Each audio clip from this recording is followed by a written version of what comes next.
Bueno, hoy tenemos entre manos el manifiesto de El Mesías del Sketch, un futuro canal de comedia que quiere mezclar humor adulto, crítica social y un toque de sarcasmo espiritual. La propuesta es potente, pero vamos a ver cómo podemos asegurar que la ejecución esté a la altura. Sí, el punto de partida es, la verdad, buenísimo. Pero, a ver, el manifiesto del canal promete una comedia con una ambición filosófica muy alta y la ejecución que se describe corre el riesgo de quedarse un poco corta, ¿no? De no hacerle justicia a esa promesa. Exacto.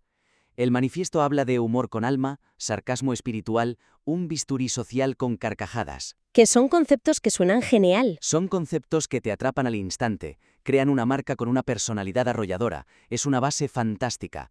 El problema, o bueno, la oportunidad de mejora, surge cuando se intenta bajar esto a tierra, a un ejemplo concreto. Claro. Se nos describe al Mesías haciendo zapping y a su compañera, la azafata, que le lanza una zapatilla. Como gag visual, pues funciona, claro, pero se siente, no sé, convencional. Totalmente. Es que es un gag de comedia física de toda la vida. Y choca un poco con esa promesa de ser un bisturí. Un zapatillazo es más bien un martillazo. Sí, es otra cosa. Es gracioso, pero no tiene esa finura, esa segunda capa que prometen. Se crea una brecha entre la idea, que es súper sofisticada, y el ejemplo, que es bastante básico. Y para un canal que empieza, el primer contacto es crucial. Ahí está la clave. No se trata de que no pueda haber comedia física, sino de que hasta el gag más sencillo debería estar impregnado de esa filosofía. La sugerencia es potenciar los ejemplos para que reflejen de forma directa esa identidad única. Hay que demostrar desde el minuto uno cómo se materializa esa crítica social con carcajadas. Eso es, de una forma que solo el Mesías del sketch podría hacer. De acuerdo. Entonces, ¿cómo lo hacemos? ¿Cómo elevamos ese primer gag para que sirva de carta de presentación? Pues pensemos en la misma situación.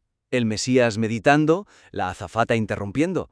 En lugar del zapatillazo, que es una interrupción por la fuerza, podríamos buscar una interrupción conceptual, que es mucho más interesante. ¿Vale? Imagina que él está levitando, en su momento de máxima conexión, y ella entra, se para a su lado y le suelta, con total naturalidad. Oye, ¿tú qué hablas con el universo y todo eso? ¿La oferta de aguacates del súper es una señal de abundancia divina o una trampa del capitalismo tardío? Vale, eso ya es otra cosa. Es infinitamente mejor. Porque el chiste ya no está en el golpe, está en el contraste brutal entre lo trascendente y lo absurdamente consumista. Exacto. Pones al mismo nivel el nirvana y la compra semanal.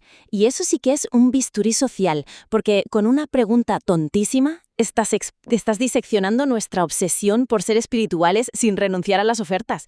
Es el manifiesto hecho comedia. Justo. Y con el otro ejemplo, el del zapping. En lugar de que el Mesías solo suspire, harto de la tele basura, podría adoptar su rol de Mesías de una forma, pues, retorcida, irónica. ¿Cómo? Se detiene en un reality de citas y en vez de quejarse, mira a cámara y ofrece una bendición. Algo como: benditos seáis vosotros que encontráis el amor en 3 citas, patrocinadas por una bebida energética. Vuestro es el reino de los followers y la permanencia efímera. Me gusta. De nuevo, no es una reacción pasiva, es una acción que define al personaje y al tono del canal. Es puro sarcasmo, pero con un fondo de verdad que te deja pensando. Te ríes, pero te incomoda un poco. Que es donde vive la mejor sátira. Estos ejemplos sí que cumplen esa promesa de iluminar o rematar. Y para que funcionen, la carga no puede recaer solo en el Mesías. Necesita a alguien a su altura. Lo que me hace pensar en... La azafata Exacto. Hablamos de ella. es el siguiente paso lógico.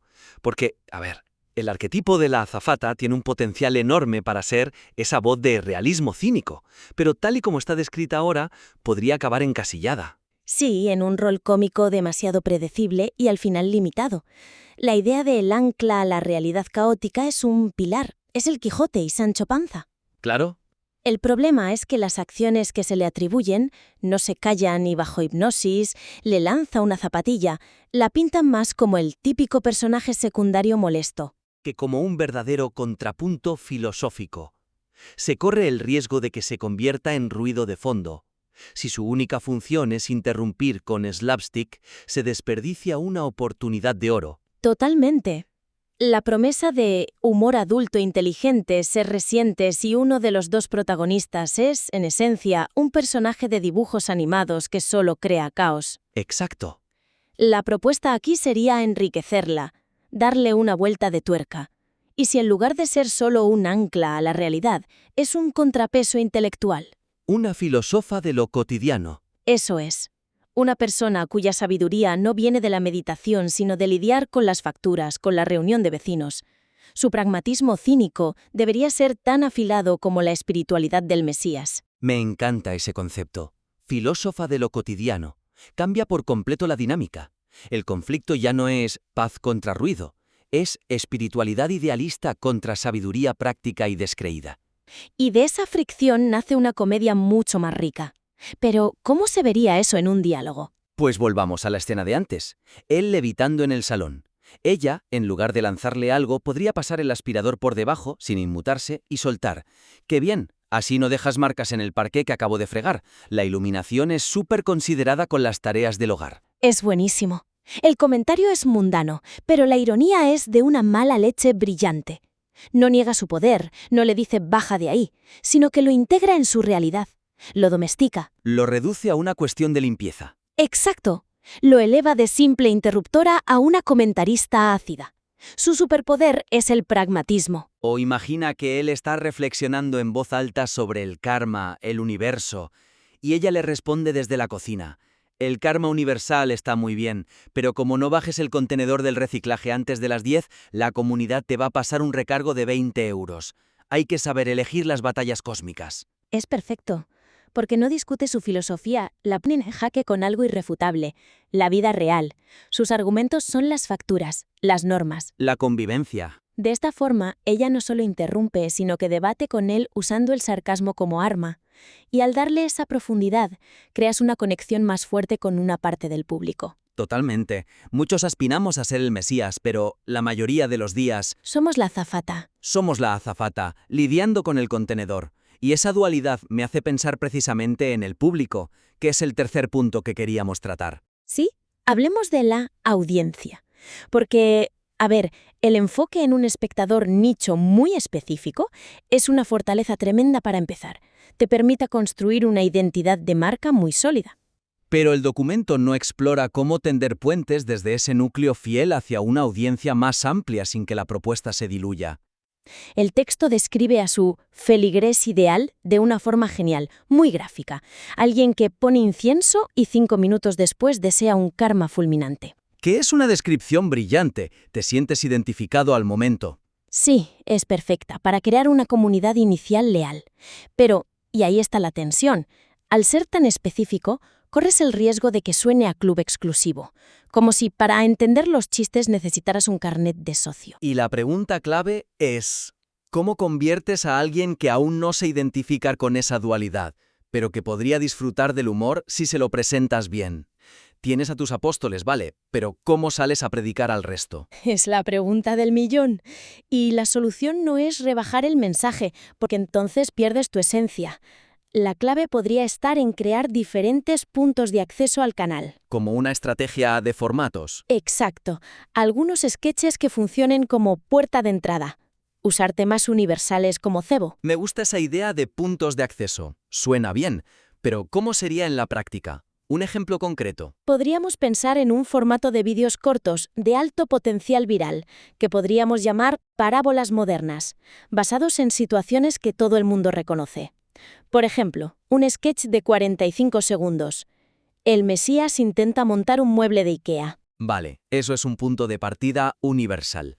El infierno en la tierra. Exacto. La frustración con el manual, las piezas que no encajan, todo el mundo ha pasado por ahí. Pero en su caso, esa frustración le llevaría a una revelación existencial sobre el libre albedrío y el diseño sueco. Vale, es una buena idea.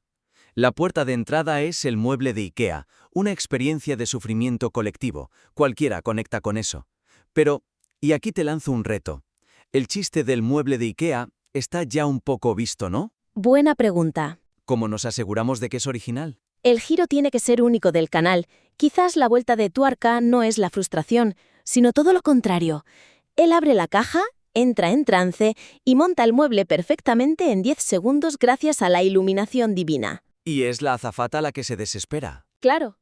Diciendo, ¿pero si eso no es normal? Se supone que tienes que sufrir y dudar de tu propósito en la vida como todo el mundo. El chiste es que él se salta el ritual de sufrimiento universal. Eso es mucho mejor. Es un giro inesperado y define a los dos personajes. El gancho es la situación, pero la recompensa es la perspectiva única del canal. Es una muestra perfecta y accesible de su evangelio. Y otra estrategia podría ser la de los sketches de infiltración. ¿A qué te refieres con infiltración? A piezas que empiecen en un escenario totalmente cotidiano. Una reunión de Zoom, la cola del súper, un grupo de WhatsApp de padres. ¿Situaciones costumbristas? Sí, el sketch se desarrolla de manera normal, el espectador se identifica. Y solo en el giro final, en los últimos segundos, se introduce la perspectiva del Mesías o la azafata, que lo revienta todo y le da un nuevo significado. Entiendo. El espectador entra por lo familiar y, cuando está cómodo, le das el golpe de gracia. Alguien podría compartir el sketch del grupo de WhatsApp simplemente porque es gracioso, y quien lo recibe sin saberlo estaría expuesto al ADN de el Mesías del sketch. Exacto.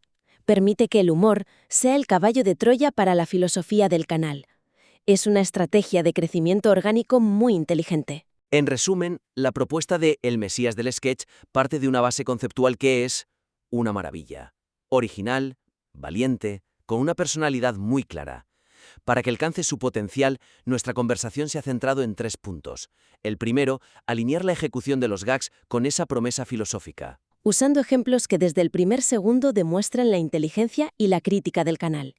El segundo, que para mí es fundamental, es evolucionar a la azafata, moverla más allá del estereotipo. Convertirla en un contrapunto intelectual real, esa filósofa de lo cotidiano. Exacto, cuyo cinismo pragmático esté a la altura, generando así una comedia mucho más rica. Y por último, la importancia de diseñar una estrategia de contenidos consciente. Sin abandonar a ese público nicho, crear formatos como las parábolas modernas o la infiltración. Que usen lo universal como puerta de entrada para atraer a una audiencia más amplia, sin sacrificar ni un ápice de esa identidad tan única. Son ideas para reforzar los cimientos de un edificio que, la verdad, ya tiene una pinta estupenda. Sí, es un proyecto con un potencial enorme. Sin duda, nos encantaría volver a encontrarnos con este material más adelante, cuando haya evolucionado con estas u otras reflexiones. El camino promete ser muy interesante.